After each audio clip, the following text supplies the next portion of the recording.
Hari ini energetik kita sebab kita ada Hero Malaya. Masih lagi Hero Malaya? Gelaran tu bukan datang daripada saya, daripada orang. Kalau humble. awal panggil saya Hero Melaya, Alhamdulillah. Humble. Bukan Datuk kata kena panggil ke? Semua orang pun panggil Datuk Hero Melaya. Alhamdulillah Hero Melaya. Tapi disebabkan panggilan tu Datuk, sampai ke hari ini, filem masih lagi hero. Nah, Ha. dan filem yang terbaru. Walaupun ada macam-macam lambakan hero-hero Melaya sekarang ni kat Malaysia, tetap diambil Itu jadi hero. kira sebenarnya banyak saya dah bercakap pasal perjuangan peribadi saya sebagai seorang pelakon dalam industri. Saya nak kalau boleh kita nak sama dengan negara-negara luar. Yes. Seperti di Hollywood, di Bollywood. Bila pelakon tu dah berumur, dia diberikan peranan, satu peranan watak utama dalam filem. Bila watak utama tu memanglah automatically dipanggil hero dalam filem.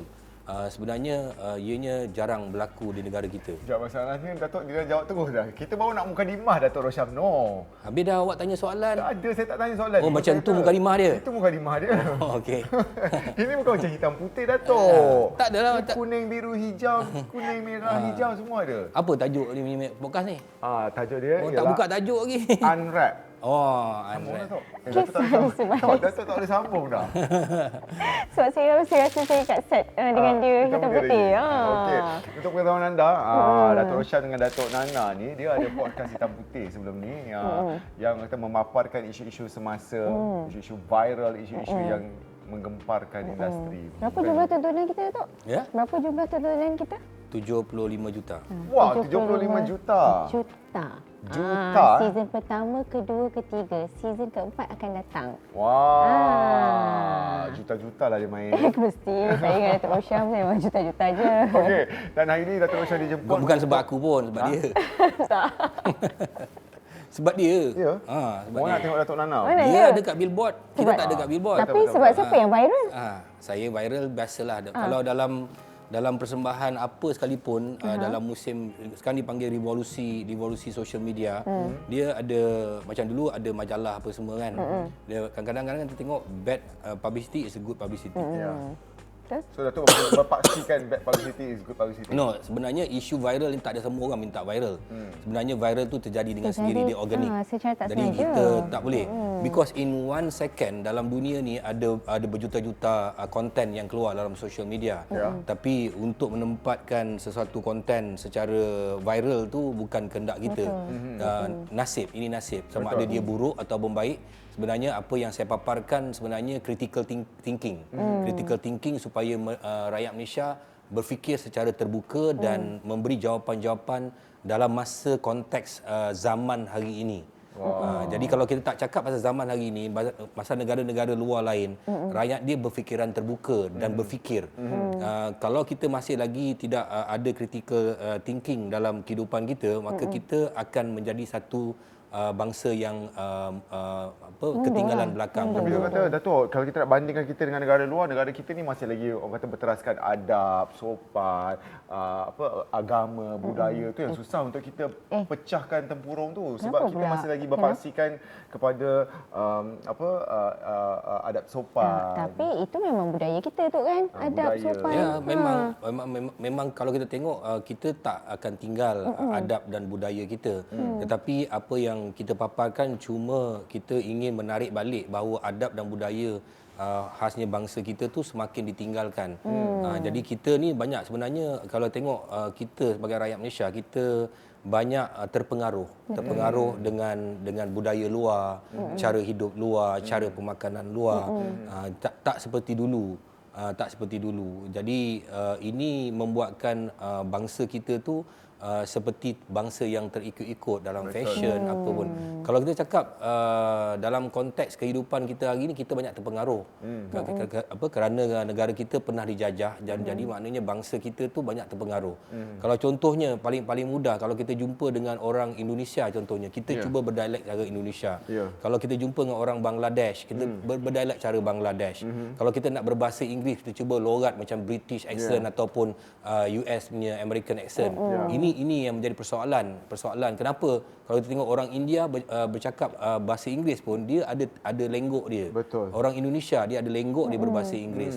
Kalau orang Indonesia dia berjumpa dengan kita dia tetap dengan bahasa dia. Tapi kita yang merubah. Merubah. Ini menjadi sebenarnya mungkin hari ini orang akan nampak pemikiran yang saya berikan itu agak tak boleh diterima, tetapi lama kelamaan orang akan faham bahawa apa sekalipun tegaknya satu bangsa tu dia mesti beralaskan budaya dia. Oh dia, kita dah lari topik sikit dah hari ni kan. lain Orang dah nak jemput nak cakap pasal Rosyamno cakap pasal social media hari ni. Tapi itulah Rosyamno. Dia memang kekalkan diri dia as a Rosyamno. Yes. Okey Datuk, orang nak tahu dah. Dah korang soal aku tu aku jawab lah. Saja je, tak boleh trigger lah yang ini pun. Dia soal aku, lepas tu dia marah aku balik. Datuk, orang dah tahu dah cerita pasal Datuk punya. Asyik kau tanya tak? Tapi ada tanya dulu. Dia tak pernah tanya Datuk. Saya dah berapa season Datuk nak tanya. saya tanya ke tak nak ni? Okey. Datuk nak tanya soalan. Okey. Okey Datuk, orang dah tahu dah pasal your success story, siapa Rosyamno tu datang daripada mana dan sebagainya. Macam mana Datuk maintain? Itu yang orang tak tahu. Macam mana Datuk maintain? Nak ajak. Orang nak tanya maintain apa tu? Relevant sampai ke hari ini. Kalau Saya tengok ingatkan- orang kata rakan-rakan Datuk Rosyam semua sekarang ni dah duduk rumah main dengan anak cucu dan sebagainya. Tapi Datuk masih lagi kekal relevan dalam industri, masih lagi berlakon, masih lagi diangkat sebagai hero-hero filem. Apa rahsia? Rahsia. Tak ada apa rahsia, cuma perjuangan peribadi, memohon doa daripada Allah supaya perjuangan peribadi saya untuk meletakkan pelakon-pelakon yang sudah berusia berada di tahap ranking yang dipilih untuk meneraju sesebuah karya. Itu yang paling penting, dan secara peribadinya alhamdulillah walaupun usia saya sudah 57 tahun tapi saya masih lagi diangkat sebagai hero sesebuah filem yang kena dengan usia saya. Dan ini membuatkan saya nampak bahawa ianya perjuangan peribadi yang akan memberikan impak kepada adik-adik saya. Kerana kita tak nak lagi pelakon-pelakon dekat Malaysia bila usianya bertambah mereka diketepikan. Tetapi kena ingat juga seseorang artis itu kalau nak sampai ke tahap itu secara peribadi, minta maaf saya juga menjaga penampilan saya, image is very important, dan juga apa yang berlaku dalam suasana ketika itu harus kita bersama.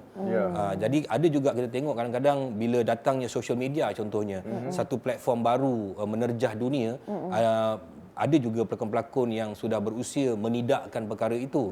Tetapi hari ini mereka memasukkan diri mereka agak terlambat kerana perkara itu kita kena ingat bahawa kita dalam entertainment world, kita kena masuk dalam apa saja kemodenan yang berlaku dalam sekeliling kita, kerana kita kena ingat bahawa macam saya mempunyai ramai peminat, tapi peminat-peminat saya sudah berusia. Mereka mungkin lagi tidak relevan untuk pergi ke panggung wayang. Tetapi saya harus menarik minat pembeli-pembeli baru, peminat-peminat baru untuk melihat, untuk yang pertama mengenali seseorang figura tu, mengenali Rosyamno tu. Tapi apa cara saya untuk membuatkan mereka mengenali saya? So saya harus memilih naskah-naskah saya untuk saya bekerja. Naskah-naskah yang boleh membuatkan generasi-generasi baru mengenali siapa Rosyamno itu. Jadi bila kita memilih untuk berlakon dengan satu naskah, dan juga kita harus memberikan impak kepada kerja kita itu untuk membuatkan kita dipilih untuk kekal relevan dalam industri itu. Yes, wow, itulah dia. Branding selari dengan image. Tapi branding selari dengan image dengan usia. Betul? Tak Tak adalah Datuk Rosyamno tiba-tiba nak jadi remaja. Tak juga tak tu. adalah. Kena setimpal dengan usia Setimpal dia. dengan usia dia. Walaupun nampak macam remaja sekarang ni. Okey Datuk pula, nanti saya tanya lagi, saya pula kena. Saya nak tanya dia apa nak tanya apa sebenarnya? Sebab saya dah banyak sangat tanya. Tanya dia. Saya tetamu jemputan. Hari ni bukan hitam putih dah teh. Tahu, tapi masalahnya dekat hitam putih tu kita dah tanya macam-macam. Tanya je, Apa saya nak tanya insya-Allah dia? saya Kita boleh tanya jawab. filem dia lah. Memoir seorang guru tu. Saya dengar semua tengok cerita tu semua balik Menangis. bengkak mata. Itu yang saya katakan tadi. Saya harus memilih naskah saya untuk bekerja dengan orang yang baru. Kerana kita tahu pengkarya-pengkarya dalam industri kita, dia boleh kekal relevan dalam tahap yang peak yang hanya 10 tahun. Dalam bisnes pun macam tu juga, 10 tahun. Jadi saya kena bekerja dengan orang-orang baru, dan alhamdulillah doa saya dimakbulkan oleh Allah. Dapat saya bekerja dengan orang-orang baru yang mana tekniknya baru, caranya baru kan. Jadi kerana bila di offer dalam filem Memoir Seorang Guru, of course ada juga pelakon-pelakon lain dan saya dipilih sebagai watak itu dan saya bersyukur sangat sebab macam saya katakan tadi, saya harus ada peminat-peminat baru. Guru ni satu nama yang figura ataupun profession yang begitu sinonim dengan semua bangsa dalam dunia ini, khasnya di Malaysia. Dan saya berharap filem ini ditonton oleh ramai anak-anak sekolah. Dan bila anak-anak sekolah ramai menonton, mereka akan mengenali figura bernama Roshamno. Dan bila mereka mengenali figura bernama Roshamno, mungkin mereka jatuh minat kepada Roshamno, mungkin sebab kerja saya, sebab penampilan saya, dan mereka akan Google. Mereka Google kerja-kerja lama saya yang mereka tidak pernah tonton, tidak pernah tonton. Siapa Roshamno tu? Figura ni apa kerja dia? Dan apabila mereka melihat kerja-kerja saya yang lama tu, mungkin mereka akan menjadi peminat saya. Memanjangkan Datuk punya sebab relevan di dalam industri. Sebab siapa seorang artis tanpa pembeli? Betul. Pembeli ialah peminat-peminat. Kalau tidak ada pembeli, mereka tidak akan kekal relevan. Sebagai seorang produser filem, mereka akan mengambil seseorang selebriti ataupun artis yang boleh memberikan impak ekonomi kepada bisnes dia. So ini menjadi persoalan yang begitu besar. Sebab tu saya katakan tadi, sebagai seorang figura yang sudah lebih setengah abad dalam kancah lakonan, saya harus memberikan keterampilan yang elok kepada mereka. Saya terpaksa menjaga bentuk badan saya terpaksa menjaga pakaian saya, kerana ini memberikan imej yang begitu besar kepada branding Roshamno tu. Dan saya pernah duduk di satu tahap yang begitu tinggi sebagai seorang selebriti di Malaysia. Jadi secara senangnya, untuk menjadi seseorang yang kekal relevan, mencari populariti itu susah. Tapi mengekalkan populariti lebih sukar daripada mencari populariti. Itu yang terjadi pada diri saya. Untuk mengekalkan populariti. Untuk mengekalkan populariti, kita harus ada kerja. Betul. Bagi seorang pelakon, bukan hanya tampil dalam social media yang hari ini secara percuma, menampilkan pribadi saya. Kalau tengok, kadang saya jarang menonjolkan pribadi saya dalam social media saya. Sebab saya tahu sampai bila orang akan tengok pribadi kita. Kerana mungkin setahun, mungkin 2 tahun, mereka akan muak. Kerana mereka ingin melihat kerja kita. Betul. Sebab tu saya cuba tampil dengan kerja-kerja yang saya rasa boleh menambat hati. Dan alhamdulillah, dalam usia saya yang macam ni, saya masih diberi peluang untuk berlakon dalam filem-filem yang terbaru, karya-karya terbaru. Seperti contohnya, saya masih menunggu filem terbaru saya, Original Gangster. Ada filem baru lagi? Original Gangster yang diarahkan oleh Samsul Yusof. Dan sekarang pun saya tengah dalam penggambaran filem Keluang Man, salah satu filem adiwira yang terbesar yang pernah berlaku dekat Malaysia. Dan saya juga nak berterima kasih kepada Haji Leskopak, Haji Burhanuddin, kerana dia memilih saya sebagai figura yang muncul dalam kartun Upin Ipin, menjadi kawan baik kepada ayah Upin dan Ipin, yang mana ayah Upin dan Ipin ni sudah lama meninggal dunia. Mereka adalah anak yatim piatu, dan bila saya ke mana-mana, anak-anak kecil akan datang jumpa dengan saya, pakcik ke yang kawan ayah Upin Ipin.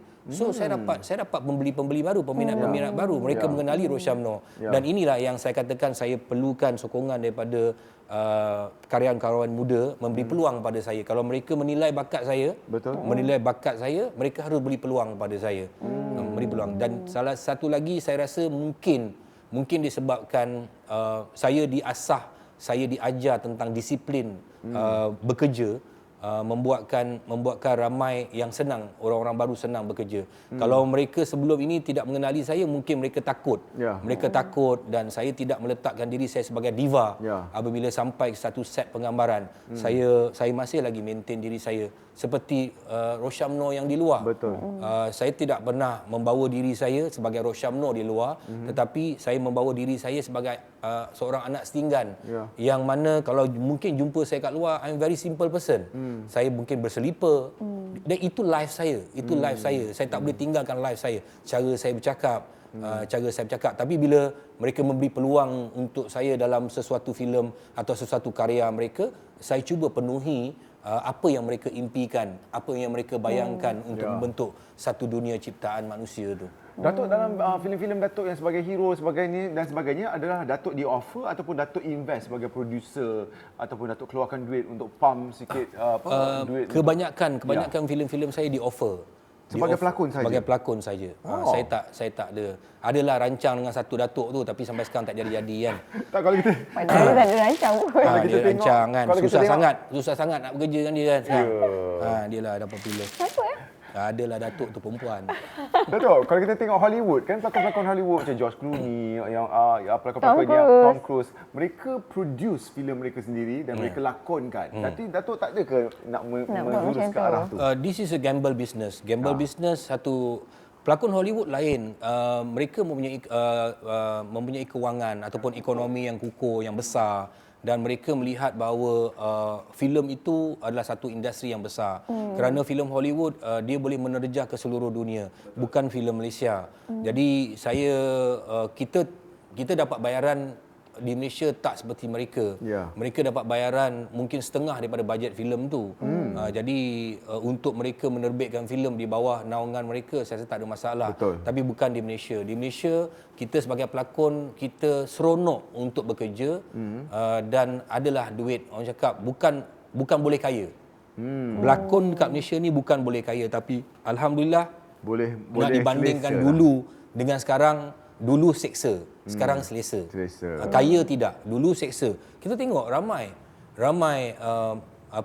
pelakon-pelakon yang terdahulu daripada kita, mereka hidup dalam kesesaan kerana mereka tidak ada sumber ekonomi yang kukuh untuk mereka simpan sampai ke hari tua. Tetapi figura-figura ataupun selebriti ataupun pelakon-pelakon hari ini mereka mempunyai kedudukan ekonomi yang selesa.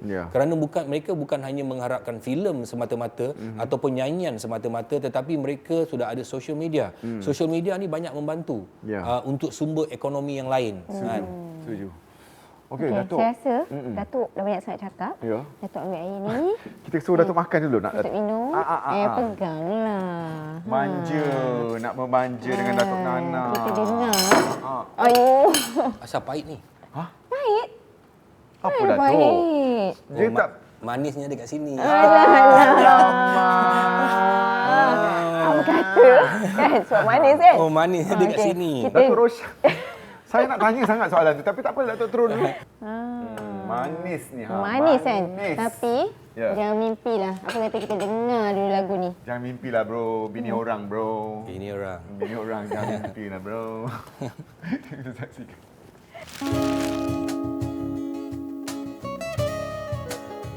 Hidup aku bagai mimpi, hidup aku bagai mimpi, banyak sudah kulihat, semuanya ku ingat-ingat. Hidup aku langkah sinar, tak peduli siapa, macam dalam mimpi realitinya berbeza. Kalau dulu duduk belakang, sekarang asap urat. Kalau dulu beli tinggi, sekarang bangku kita punya. Tu dulu lain macam cara kerja lain, lain macam-macam salam, lain cara kerja lain macam. Kau tak akan faham benda yang kami buat back to back with my clique. Hidup bayang jalanku like a musical, tak buat langkah untuk jadi terkenal. Tiba masa aku go and blow and sit and go lah, percutan terkawal under control lah. Terbang atas angin, pembawa terbawa, rendah diri bangkit, tak kira siapa awal, reality terbalik. Hidup aku bagai mimpi, hidup aku bagai mimpi, banyak sudah kulihat, semuanya ku ingat.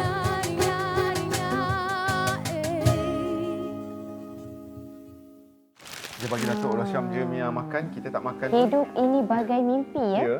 Awal Asyari, Apa mimpi Datuk? mimpi saya. Mimpi saya macam-macam. Banyak Banyak bermimpi lah ni. Alhamdulillah. Betul mimpi Datuk Roshan tu. Datuk Roshan mimpi lagi ke umur-umur macam ni? Ya, kita mengimpikan ada banyak benda yang dalam hidup kita yang mungkin tak sampai. Sebab hidup itu adalah satu perjalanan. Ya. Perjalanan yang semua orang mempunyai impian-impian untuk berjaya dalam hidup. Kalau Datuk boleh kongsi, apa impian-impian Datuk yang tak tercapai lagi? Saya tak pernah lah cakap apa yang saya impikan, apa yang tak tercapai. Sebab saya hanya bergantung kepada apa yang diberikan oleh Allah pada saya ketika tu. Saya buat dengan baik-baik dan saya tahu kalau kita boleh melaksanakan tu dengan baik, maka impian-impian yang lain akan datang secara ni. Sebab banyak orang dia sebenarnya hidup kita ni diaturkan oleh Allah. Kita je rasa kita atur diri kita. Sebenarnya aturan tu dah memang diaturkan oleh Allah. Tapi macam mana kita grab apa yang diaturkan tu secara baik atau secara buruk. Itu saja. Tapi kalau manusia tu ingat bahawa aturan hidup dia tu dia yang aturkan, tu satu kesilapan. Betul. Satu kesilapan. Wa imah rezeki datang pada kita pun sebenarnya daripada dalam perut ibu kita pun rezeki tu Allah dah rancang untuk kita. Kalau katakan kita sampai ke tahap itu. Tetapi Betul. Allah firman dalam Al-Quran, mintalah apa saja aku akan bagi. Tapi bagaimana kita berusaha dan berdoa untuk dapat apa yang kita nak. Kalau orang yang berusaha tu, dia akan dapat. Tetapi tahap dia dapat tu sama ada besar ataupun kecil. Kalau mungkin besar, mungkin kita jadi alfa. Jadi Allah lebih mengetahui. Kerana Allah itu adalah sifatnya menyayangi, maha penyayang, maha mengetahui, maha adil. Betul. Sebab tu kadang-kadang kita cakap orang mempunyai impian untuk berjaya dalam hidup. Mereka melihat kadang-kadang dia mencemburui orang-orang yang berjaya. Tapi pernah tak kita lihat macam mana susah payah seseorang itu untuk sampai ke tahap itu? Macam mana usaha dia untuk sampai ke tahap itu? Kerana benda ni, kejayaan ni akan tinggal. Betul. Kejayaan ni hanya untuk dunia saja. Tapi hakikat yang sebenarnya, kejayaan yang macam mana kita nak bawa ke alam yang satu lagi. Itu kejayaan yang besar. Kejayaan yang besar. Kalau kejayaan di atas muka bumi ni kita akan tinggalkan. Besar mana? Cakap siapa billionaire dalam dunia yang hebat namanya, akhirnya mereka akan dipinggirkan. Akan mungkin satu hari orang akan bercakap tentang dia, 2 hari orang akan bercakap tentang kematian dia. Tetapi selepas tu mereka have to move on. Akan tinggal, semua ni akan tinggal. Tapi kejayaan hakiki yang sebenarnya yang Allah minta kepada kita, yang suruh kita buat ialah kejayaan kita mengumpul sebanyak mana amalan kebaikan kita, apa yang kita nak bawa bekal ke alam sana. Kerana manusia yang berjaya adalah manusia yang menempatkan diri dia di syurga. Walaupun kita tak tahu kita masuk syurga ataupun tidak, tapi kita harus berusaha ke arah tu. Sebab tu dalam karya-karya yang saya cuba bentangkan dalam kerja-kerja saya juga menjurus ke arah itu. Mungkin orang nampak this is only entertainment. Tetapi ada dakwah dalam setiap kerja kita, baik orang yang buat lagu, buat lirik, buat filem, kru-kru di belakang ini. Tapi harus disusuli dengan pertama ialah niat. Niat kita. Kau nak cari makan ke? Kau nak buat apa ke? Betul. Tapi adakah karya ni engkau nak untuk bangsa engkau? Ada kerja yang boleh mengajar. Contoh, berapa banyak filem-filem lama, contoh filem P. Ramlee yang mengajar kita tentang kehidupan. Betul. Adakah manusia semua keseluruhannya tahu bila hakim masuk ke dalam kamar kamar mahkamah, kita kena bangun sebab kita tengok filem. Bangun. Kita belajar dekat situ. Ya. Sebab filem ini adalah dunia yang dicipta oleh manusia yang mempunyai karya-karya yang hebat untuk mengajar. mengajar manusia. Betul. Mungkin secara sinis, secara kritikal, secara hiburan, tetapi dia tetap proses dia mengajar. Dan filem juga, kerja itu juga sebagai satu archive. Macam mana orang nak tengok kehidupan tahun 70-an? Orang boleh rujuk kepada filem. Betul. Kan? Kalau contohnya anak-anak sekarang, mereka tak tahu apa itu kehidupan setinggan contohnya. Saya tahu sebab saya hidup di kawasan setinggan. Tapi kalau mereka nak lihat macam mana kehidupan setinggan, suasana dia, mereka boleh pergi tengok filem yang bertajuk Setinggan. Kan? Tapi kan, Ya. Rosyamno ni, Ya. dia dah berlakon. Semua filem, drama, banyaklah kan. Dan Bukan memang lakon masih je, usahawan juga. Dan usahawan. Inilah soalan dia. So, usahawan ni pun macam-macam juga dia berniaga.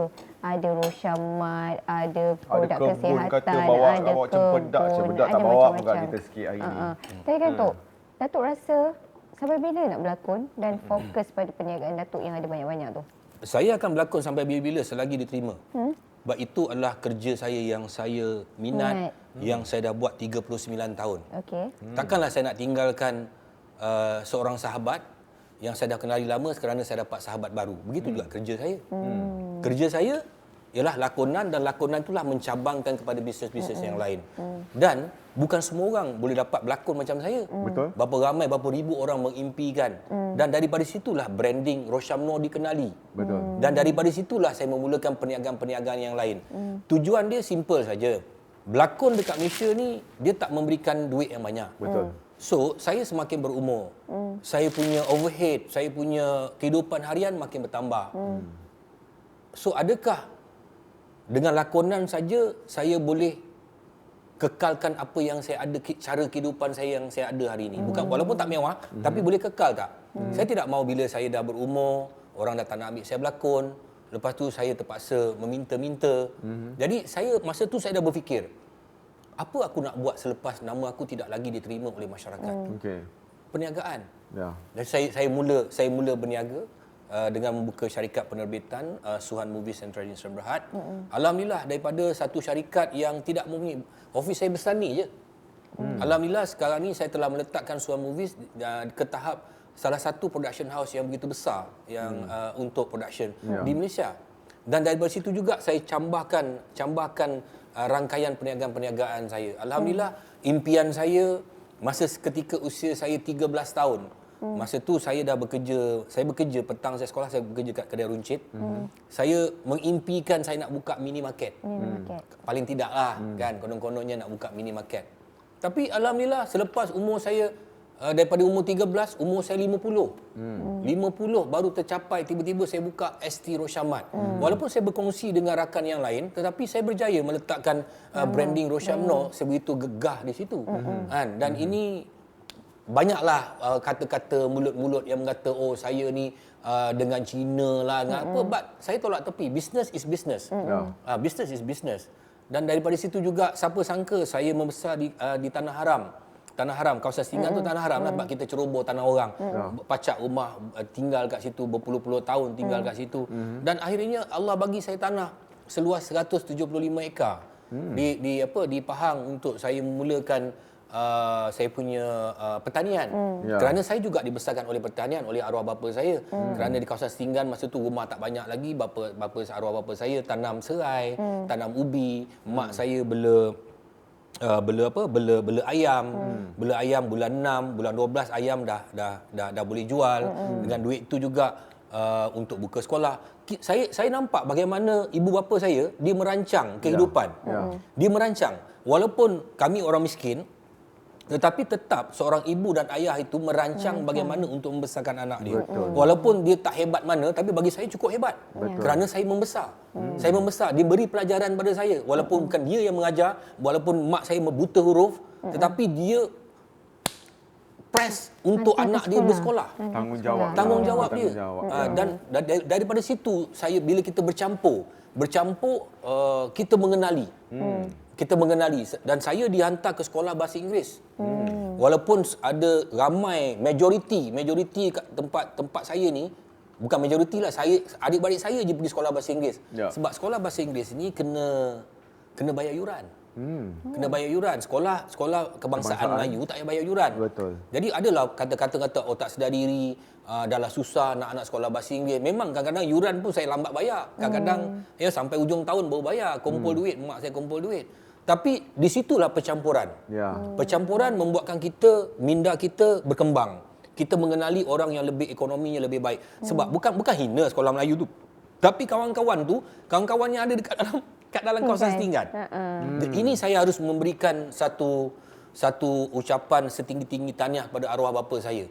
Kerana dia yang nak, walaupun dia seorang pemandu di Lembaga Elektrik Negara sekarang TMB, tapi dia tekankan dia nak anak dia. Saya ingat lagi bapa saya kata, paling tidak pun korang tahu cakap orang putih, yes, no, alright. Cakap, yes, no, alright, ini senang aja. Tapi rupanya dia mempunyai impian yang lain. Impian yang lain. Kerana dengan siapa kita bercampur, di situlah perkembangan minda kita. Kalau minda kita duduk dalam satu tempat, itu Nabi pun cakap dengan siapa kau bercampur. Kan? Tapi kalau kita campur dengan orang yang di lain kedudukan, kita macam contohnya kat sekolah, saya sekolah Lasalle Brickfield, ada anak orang kaya, ada juga anak orang miskin. Kita macam cemburu tengok, wah dia datang naik kereta, ada driver, kan, masa zaman tahun 70-an dah ada driver hebat lah kan. Ada datang naik bas sekolah. Bas sekolah tu bagi saya nak kena Dah bayar cukup bulan mewah kan. lah tu. Mewah lah naik bas sekolah. Macam mana naik bas sekolah. Jadi kita ada rasa macam Nak. di situ ada impian. Keinginan. Keinginan tu adalah impian. Impian itu adalah cita-cita. Banyak orang tak sedar bahawa terdetik di hati dia sebenarnya itulah impian. Itulah cita-cita. Tetapi usaha atau tidak Ya. untuk dapat.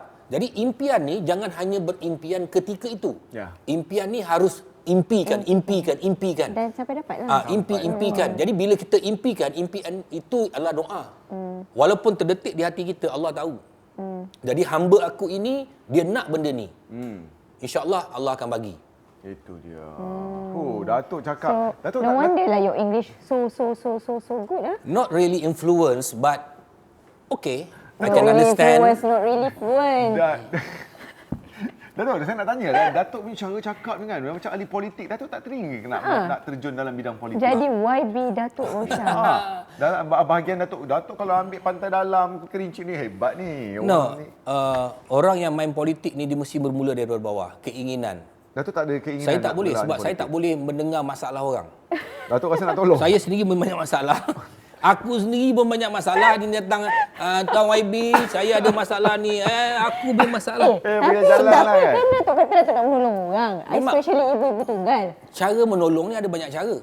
Cara menolong. Tapi saya tak boleh sebab saya pun pernah di-approach oleh seseorang figura. Datuk nak tolong ibu tunggal. Ibu tunggal je nak tolong. Jahat betul. Ibu tunggal yang muda lah. Ada pula kategori dia yang muda. Yang muda pula. Yang berapa tak berapa muda tu dia tak ada tolong. Sebab saya bukan orang jenis yang macam tu. Orang politician ni, mereka hidup ni lagi teruk daripada artis. Siang, malam, pagi, petang, masa tu kan. Saya tak boleh. Even dia orang suruh saya bertanding presiden seniman pun, saya takut. Saya cakap, no, saya tak boleh. Itu Saya tak untuk boleh. perjuangan. Yalah, perjuangan ni kena selari dengan kita punya kekuatan. Datuk rasa tak rasa Jangan suka-suka. Okey, jangan suka-suka engkau nak buat benda tu sedangkan kau tak boleh sampai ke tahap tu. Tapi saya rasa Datuk kena jadi presiden seniman tu. Tak boleh. Datuk adalah orang yang paling layak sekali. Tak boleh. Sebab saya tahu kemampuan saya. Kemampuan saya, awak bayangkanlah dalam keadaan hidup saya sekarang ni dengan berlakon, cakap macam sedih betul lah hidupnya. dengan berlakon, dengan menyaga, Dengan dengan ladang. Habis tu kalau nak pergi jaga persatuan lagi. Ya. Sebab Datuk antara orang yang faham dengan apa yang berlaku Masalah dalam industri dalam Datuk dunia sendiri. industri seni ni, Datuk. Apa dia? Yalah dah. Datuk orang yang antara yang faham apa yang terjadi dalam industri Faham seni. memang saya faham. Tapi kita boleh buat kerja tak? Sebab saya tak nak sesuatu kerja yang saya buat fail. Itu bukan saya. Datuk kena try lah. Saya tahu. Tu saya cakap tadi. Kalau saya tahu hati detik. Ini banyak orang tak perasan. Banyak orang tak perasan bahawa rasa detik yang pertama itulah detik yang Allah bagi rasa pada kita. Kalau kita rasa macam pap, jangan. Maknanya janganlah. Janganlah. Okey, contoh senang macam ni. Kalau kita bawa kereta kan. Kita nak potong kereta kan. Katalah kereta yang jalan kampung yang dua ala yang laju tu kan. Kita nak potong kereta, tetapi hati kita kata ada kereta depan ni. Janganlah potong. Itu detik yang Allah bagi pada kita, rasa. Rasa yang Allah. Kalau kita rasa confident, kau potonglah. Tapi berhati-hati.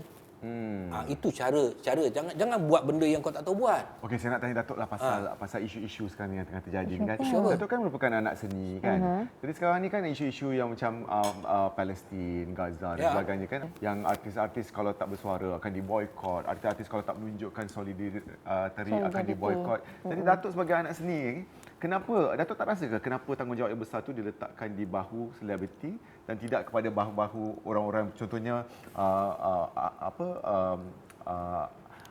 bukan selebriti lah, maksudnya kepada orang lain lah juga. Sekarang ni tanggungjawab diletakkan di atas selebriti. Sebab sebenarnya industri kita ni, selebriti ni dia macam bola. Orang politik pun gunakan selebriti. Kalau ada satu isu dalam politik, nanti diangkat satu isu dalam industri hiburan, maka terlupalah isu yang tadi. Sama juga dengan isu Palestin contohnya kan. Isu Palestin ni sebenarnya kita tengok tiba-tiba benda ni macam terdiam. Terdiam. Jadi kita siapa lagi yang nak digunakan, contohnya orang di luar, netizen nak gunakan untuk kecohkan balik pasal isu boykot. Ya. Hanya artis saja mempunyai branding yang besar. Artis saja yang mempunyai dia punya rangkaian yang begitu besar. Sebenarnya bila dia trigger kepada artis tu, artis itu kena bijak. Bahawa mereka mempunyai branding yang besar dan boleh triggerkan balik benda ni menjadi boykot tu berterusan. Tapi kita tengok sekarang ni, kita ni boykot tu dah macam dah mengurang. Padahal saudara kita dekat sana semakin dihimpit, semakin teruk. Semakin teruk daripada hari yang 7 Oktober tu, dia orang lagi teruk sekarang. Ya. Tapi kenapa ada lagi orang yang boleh masuk ke tempat-tempat yang kita dah boykot tu, pergi makan dengan bawa anak bini. Dalam kau tak boleh tolong dengan wang ringgit.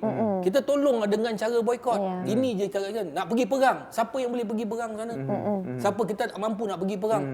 Ya, kita mampu berdoa dan juga cuba sedaya upaya apa yang kemampuan kita. Kalau boykot kau tak mampus pun. Kalau kau tak makan binatang tu kan.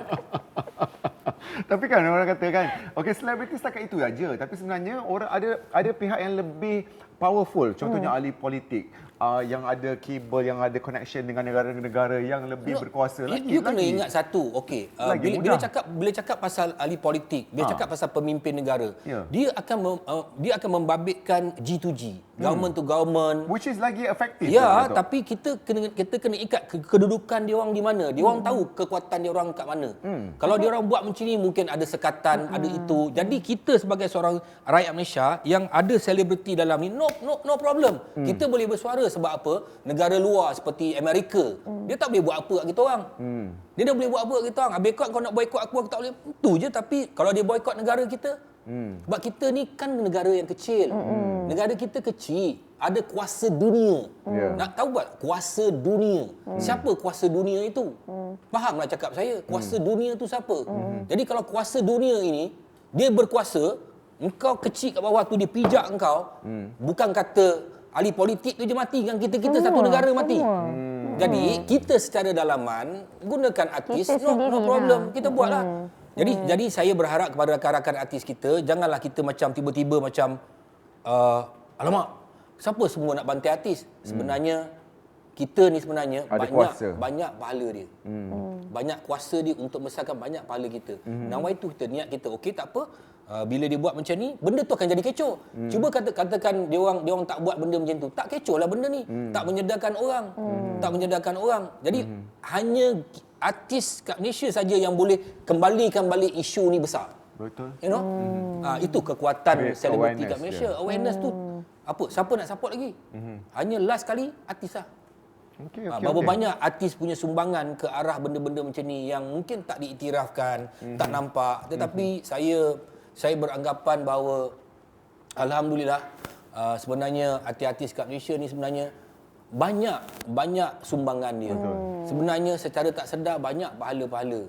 Sebab artis kat Malaysia ni orang boleh buat apa, cakap apa pun. Cakaplah apa, netizen nak bantai ke apa, tapi jangan satu hari nanti bila artis langsung tak bersuara, benda-benda macam tak akan diangkat. Kan? Sumbangan artis kat Malaysia begitu besar. Jangan ingat nampak yang buruk saja, yang kes tangkap basah, yang kes ini, kes rogol, kes apa, kes itu je. Tapi sebenarnya itu hanya cebisan saja. Hidup Datuk Rosyam untuk seniman. Aduh.